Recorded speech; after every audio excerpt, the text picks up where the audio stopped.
أعوذ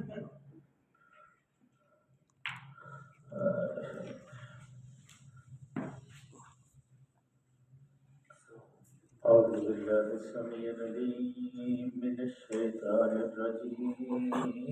بسم الله الرحمن الرحيم.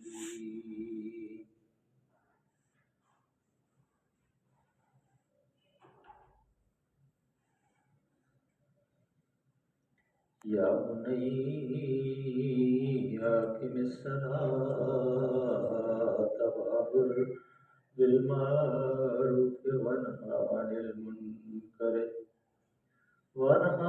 المنكر واصبر على ما أصابك إن ذلك من عزم الأمور ولا تسائر خدك للناس ولا تمشي في الأرض مرحا إن الله لا يحب كل مختال فخور واقصد في مشيك واغضض من صوتك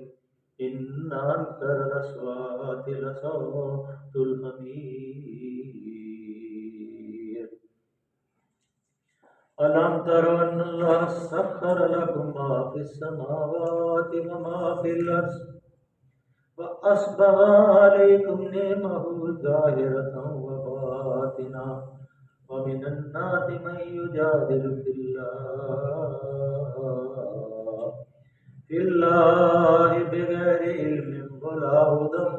ولا كتاب منير صدق الله العلي العظيم وصدق رسوله النبي الكريم ونحن على من الشاهدين والشاكرين والحمد لله رب العالمين. محترم، یہ سورہ لقمان ہے. قرآن حکیم فرقان عظیم کا ہم مسلسل ترتیب سے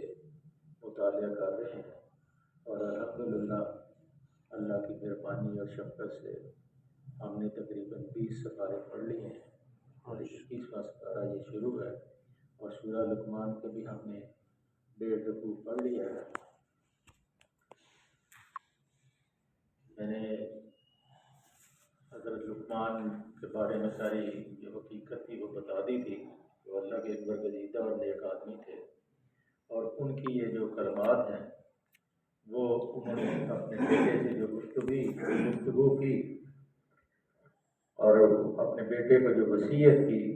دنیا سے رخصت ہونے سے پہلے اللہ کی ذات کریم نے اس گفتگو کو، اس وصیت کو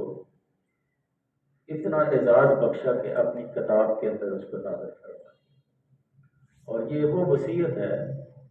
کہ قیامت تک اس کے اندر کوئی تبدیلی نہیں ہو سکتی. ہر وقت ہر لمحے یہ تازہ ہے اور جو اس کے اوپر عمل کرے گا وہ ہمیشہ تازگی محسوس کرے گا. ایسے نہیں ہے کہ یہ کوئی گزرے ہوئے کوئی ماضی کی یہ کوئی داستانیں ہیں، بلکہ یہ مستقبل کی بھی اور حاضر کی بھی یہ کیفیات ہیں جو لقمان نے اپنے بیٹے کو مخاطب کر کے فرمائی تھیں اور وہ اس کتاب کے اندر اللہ تعالیٰ نے درج فرما دی تاکہ آنے والے جو لوگ ہیں جو اس کتاب کو پڑھیں گے ان کو یہ رہنمائی دیتی رہے اور ان کو پتہ چل جائے کہ سب سے زیادہ بہترین زیادہ راہ جو ہے وہ یہ وصیت ہے جو لقمان نے اپنے بیٹے کو کی. پہلی ہم نے چیزیں پڑھ لی تھی کہ کسی کے ساتھ شرک نہ کر، اللہ کے ساتھ شرک نہ کر، والدین کا حق پہچان، جھک کے رہ، ان کی خدمت کرتا رہ. لیکن جب وہ تمہیں شرک کے اوپر ابھارے اس وقت ان سے آہستہ سے، پیار سے، محبت سے، اخلاق کے دائرے میں یہ کہہ دے، عرض کر دے اس کے سامنے جھک کے کہ یہ اللہ کی حدود ہے، اللہ کی حد ہے، اس کے اندر میں کسی کو داخل نہیں ہونے دوں گا. یہ سعد بن وقاص رضی اللہ تعالیٰ عنہ کی شان میں یہ آیتیں نازل ہوئی تھی کہ جب وہ ایمان لائے تھے تو ان کی ماں نے یہ قسم کھائی تھی، تو اللہ نے یہ یہاں درج کرا. اور آج جو انہوں نے وصیت کا جو اگلا چیپٹر جو ہے وہ تبلیغ کا چیپٹر، دین کی دعوت کا چیپٹر ہے کہ لوگوں کو یا بنیا اقیم الصلاۃ وامر بالمعروف، اے میرے بیٹے، اے لقمان نے یہ کہا کہ اے میرے بیٹے، تو جس زمین پہ رہ رہا ہے اور جس ربوبیت کے اندر ہے، جس رب کی کائنات میں ہے، وہ باریک بین اور باخبر ہے، اس کو ہر چیز کا علم ہے۔ تمہارے لیے کوئی غیب ہے، اس کے لیے ہر چیز ہر وقت آتا ہے۔ تو اے میرے بیٹے کیا کر، سب سے پہلے کہ نماز قائم کرنے کا حکم ہے۔ نماز ہم جتنے بیٹھے ہیں، یہ قرآن، اس کی یہ تحریر، اس کے یہ الفاظ، لقمان حکیم جو رحمۃ اللہ علیہ یا جو بھی وہ تھے، بہت ہی نیک بزرگ تھے، جن کا نام اللہ نے قرآن کے پاک میں درج فرمایا اور اس کی وصیت درج فرمائی، یا بنی اقیم الصلاۃ وامر بالمعروف، اے میرے بیٹے نماز قائم کرنے کی تلقین کا حکم ہے۔ ہمیں بھی یہ ہم سے مخاطب ہے۔ میں نے پہلے عرض کی تھی، یہ زندہ کتاب ہے، زندہ انسانوں سے مخاطب ہے، اور اس کے الفاظ، اس کے معنی، اس کی روح جو ہے تڑپتی ہے، اور یہ دل کے اوپر دستک دیتی ہے کہ یہ بار بار دل کو ہلاتی ہے، کانوں کے اوپر آ کے جب چڑھاتی ہے کہ اپنے دل کو ذرا زندہ کرو، دل مردہ دل نہیں ہے، اسے زندہ کر دوبارہ، اس کو زندہ کر، اور یہ بات سن کہ نماز پڑھنے کی تلقین کر، حکم کر، وانہا عن المنکر، اور نیکی کا حکم دے اور بدی سے روکنے کی کوشش کر۔ لیکن اس کے دوران یہ ایک لطیف اللہ نے اشارہ فرمایا کہ والعصر ان الانسان لفی خسر الا الذین آمنوا وعملوا الصالحات، کہ جو انسان ہے خسارے میں ہے، الا الذین آمنوا وعملوا الصالحات وتواصوا بالحق وتواصوا بالصبر۔ جب اس نے اللہ کی توحید کو پکارا، جب اللہ کے نظام کائنات کو اس زمین کے اوپر نافذ کرنے کی جستجو اور کوشش کی، تو پھر اس کو پتھر پڑے، اس کو طائف سے واپسی پہ گالیاں پڑی، پتھر پڑے، پھر اس کو مکے کو چھوڑ کے مدینہ ہجرت کرنی پڑی، پھر اس نے ساری عمر جنگوں کے اندر گزاری، لیکن کبھی اللہ کے سامنے شکوہ نہیں کیا، بلکہ جب طائف سے واپس آ رہے تھے تو جب لہو لہان تھے اور پاؤں جو ہے، جوتیاں جو ہے پاؤں خون سے جم گئی تھیں، اور جب زید بن حارثہ ساتھ تھے تو انہوں نے کہا تھا کہ اللہ کے رسول ذرا بد دعا کیجیے ان لوگوں کے لیے، تو آپ نے ہاتھ مبارک اٹھائے تھے اور کہا تھا اللہ آپ مجھے کس کے حوالے کرتے ہیں، جو بڑا سخت تنگ ہے، بڑا ہی تنگ نظر ہے، اگر آپ مجھ سے راضی ہیں تو مجھے اس کی کوئی فکر نہیں ہے کہ مجھے پتھر پڑ رہے ہیں یا مجھے کیا پڑ رہے ہیں، مجھے تیری رضا چاہیے، میں تیری رضا کے اندر اپنی زندگی کا سکون چاہتا ہوں۔ اور اسی وقت وہ فرشتے حاضر ہوئے تھے، بادل کا فرشتہ بھی ہے، پہاڑوں کا فرشتہ بھی ہے، اور کہا کہ آپ یہ جبریل علیہ السلام نے کہ اللہ نے یہ فرمان فرمایا ہے، سلام بھیجا اور جو دیکھ لیا ہے کہ جو آپ کی قوم نے آپ کے ساتھ کیا ہے، اگر آپ چاہیں تو یہ آپ کی ملکیت میں ہے، آپ کے اختیار میں ہے یہ پہاڑوں کا فرشتہ، اگر چاہیں تو اس پہاڑوں کو دونوں کو بنا یہ طائف کی بستی کو ریزہ ریزہ کر، اور یہ بادلوں کا فرشتہ ہے، اگر کہیں تو بارش اتنی برس جائے کہ بہہ کے ختم ہو جائے۔ کہا نہیں ہو سکتا ہے ان کی اولاد سے کوئی اللہ کی تکبیر نعرہ مستانہ بلند کرنے والی آ جائے اور وہ اس زمین کے اوپر ایسا نظام نافذ کرے جو عمر بن عبدالعزیز بھی تو اس میں سے ہے۔ یہ وہ کیفیت ہے جب انسان بازار میں نکلتا ہے یا جاہدہ کرتا ہے، مجاہدہ کرتا ہے اللہ کے راستے کی طرف لوگوں کو بلانے کے لیے، تو پھر اس کو پتھر پڑتے ہیں، اس کو گالیاں سننی پڑتی، اس کو برا بھلا سہنا پڑتا ہے، اور یہ دائی کا یہ شیوا ہی نہیں ہے کہ وہ غصہ کرے، صبر کرے، اور یہ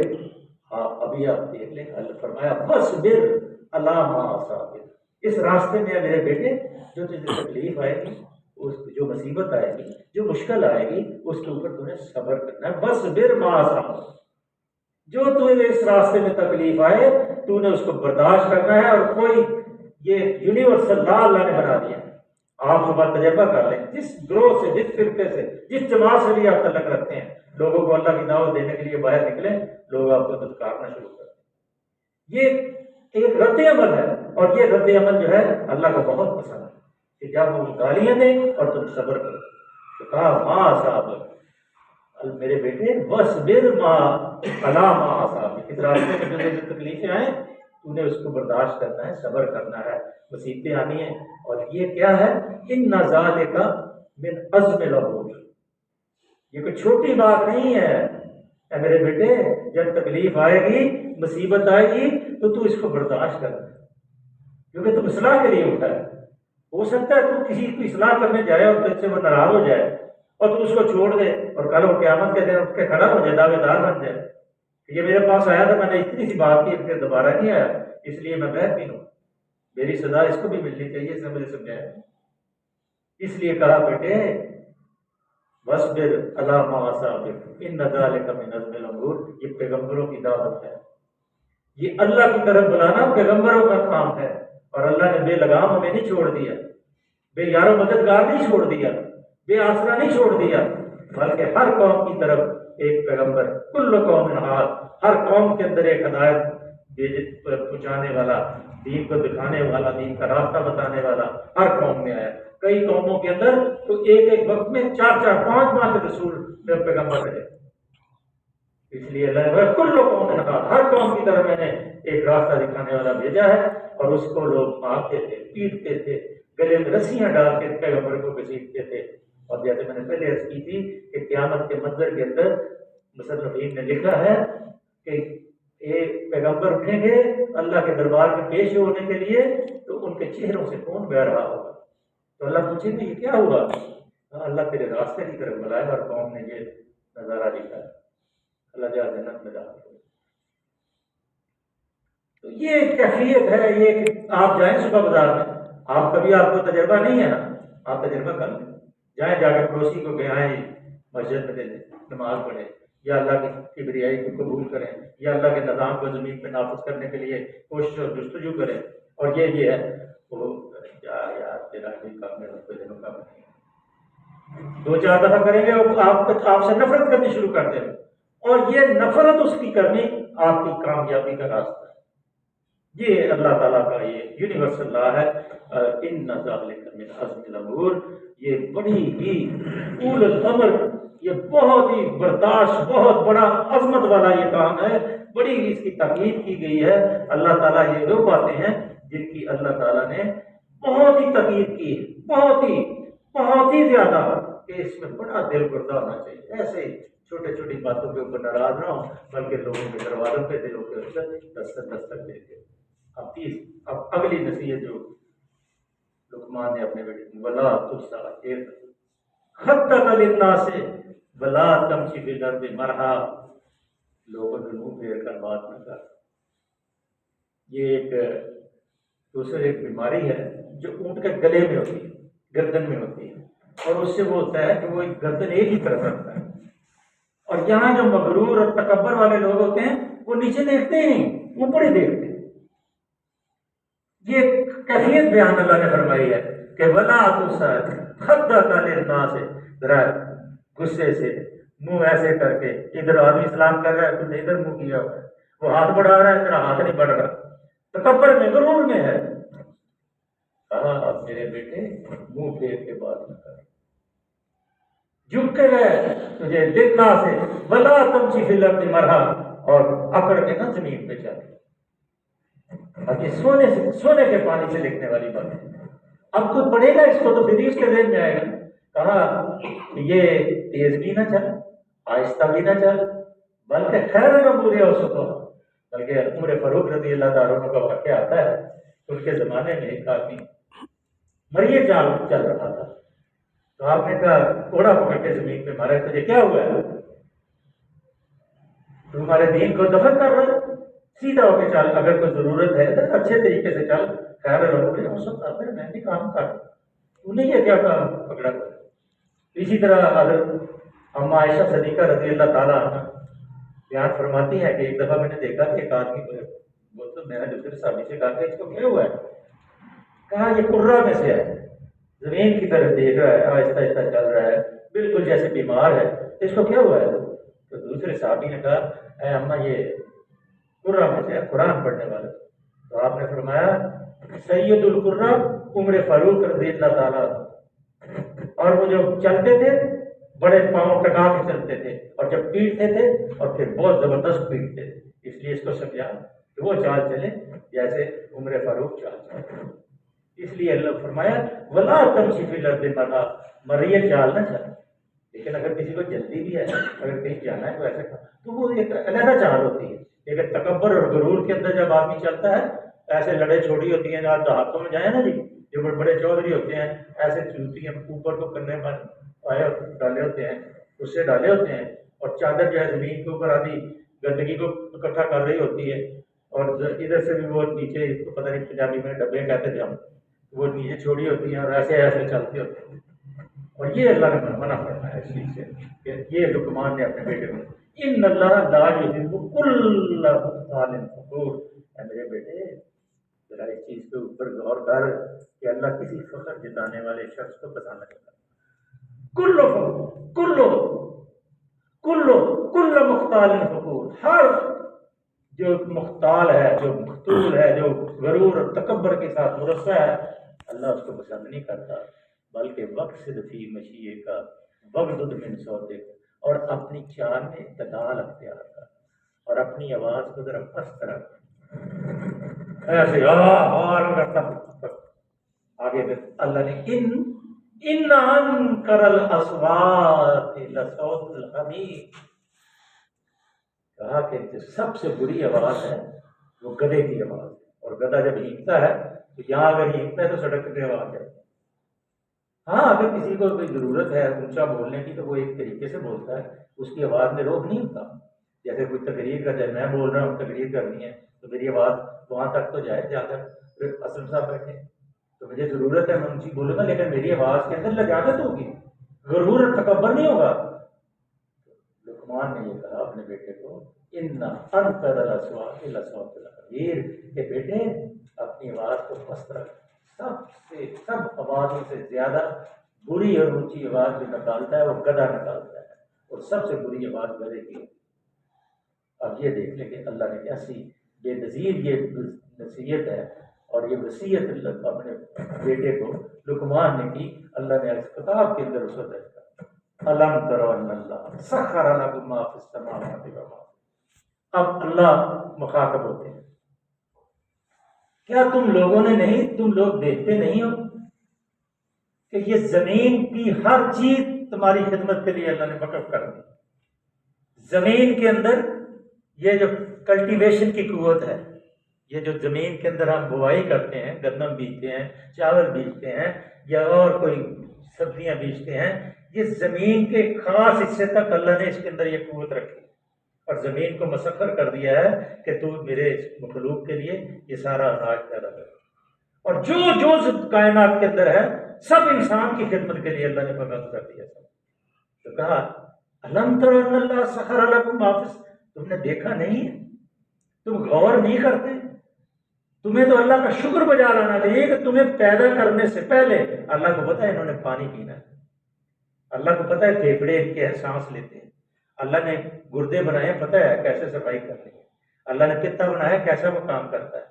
اللہ نے یہ جو ہمارا جس کو کہتے ہیں نا وہ پیلا جرکان ہو گیا جی، ہیپاٹائٹس سی ہو گیا، وہ جو جگر ہے وہ کس لیے اللہ نے بنایا؟ ذرا چھوٹا سا گردہ اس کو سب دیکھیں وہ پوری فیکٹری ہے، جب وہ فیل ہوتا ہے تو انسان ایسے لمکتا جاتا ہے۔ اللہ یہ نصیحت اللہ کی علم ترو، ساری نصیحت کے بعد کہا ذرا دیکھو تو صحیح، ذرا غور کرو، میرے احسانات دیکھو اپنے اوپر تمہارے، پھر میں نے تمہیں بنایا، تمہیں راستہ دکھا دیا، نجدین، تمہیں دونوں راستے بتائے کہ یہ ایک نیکی کا راستہ ہے، یہ بدی کا راستہ ہے، یہ جنت کو جانے والا ہے، یہ جنت کو جانے والا ہے، دونوں میں سے جو مرضی اپنا جدھر جائے گا تیری امداد ہوگی۔ اگر نیکی کی طرف جائے گا تو فرشتے نیکی کے تجھے راستہ صاف کرتے جائیں گے، تجھے نیکی کے اندر تیری امداد کی جائے گی۔ ہاں اگر تو بدی کی طرف جائے گا ادھر بھی تیری امداد ہوگی، رکاوٹ نہیں ہوگی کہ تو خود مختار ہے۔ الم تر ان اللہ سخر لکم ما فی السماوات و ما فی الارض، ہر چیز اللہ نے جو زمین و آسمان میں ہے، آسمان کے بادل ابھی جب برسے نہیں ہیں 2-4 مہینے تو پتہ چل گیا ہے، اب کل اللہ نے بارش برسائی ہے تو بادل زمین اور آسمان کے درمیان ہے، آسمان بہت دور ہے، جب جہاز اڑتا ہے تو بادل نیچے نظر آتے ہیں، تو اللہ کیسے کالا اللہ نے بارش برسائی. اور ساتھ ہی جب وہ ایئر کوالٹی آتی تھی نا وہ گوگل کے اوپر، تو ماڈریٹ آتی تھی کہ ساری گندگی اللہ نے اس زمین کے اندر اس کو دفن کر. یہ اللہ کی رحمت ہے. وَأَنزَلْنَا مِنَ السَّمَاءِ مَاءً مُبَارَكًا فَأَنبَتْنَا بِهِ مِن كُلِّ زَوْجٍ بَهِيجٍ تَبْصِرَةً وَذِكْرَىٰ لِكُلِّ عَبْدٍ مُنِيبٍ. یہ بارش کا پانی جو ہے مبارک پانی میں برساتا ہوں، اور اس سے میں زندگی کے اندر روئندگی، آج پھل میوجات پیدا کرتا ہوں. اور ایک یہ انسانوں کو سمجھانے کے لیے وَأَسْبِغْ عَلَيْكُمْ نِعْمَتَهُ ظَاهِرَةً وَبَاطِنَةً وَمِنَ النَّاسِ مَن يُجَادِلُ فِي اللَّهِ بِغَيْرِ عِلْمٍ وَلَا هُدًى وَلَا كِتَابٍ مُنِيرٍ. اور اپنی کھلی اور چھپی نعمتیں میں نے تم پر تمام کر دی. اس پر حال یہ ہے کہ انسانوں میں سے کچھ لوگ ہیں جو اللہ کے بارے میں جھگڑتے ہیں. انشاءاللہ اس کی کل تشریح کریں گے. اللہ سے دعا ہے کہ اللہ کی ذات کریم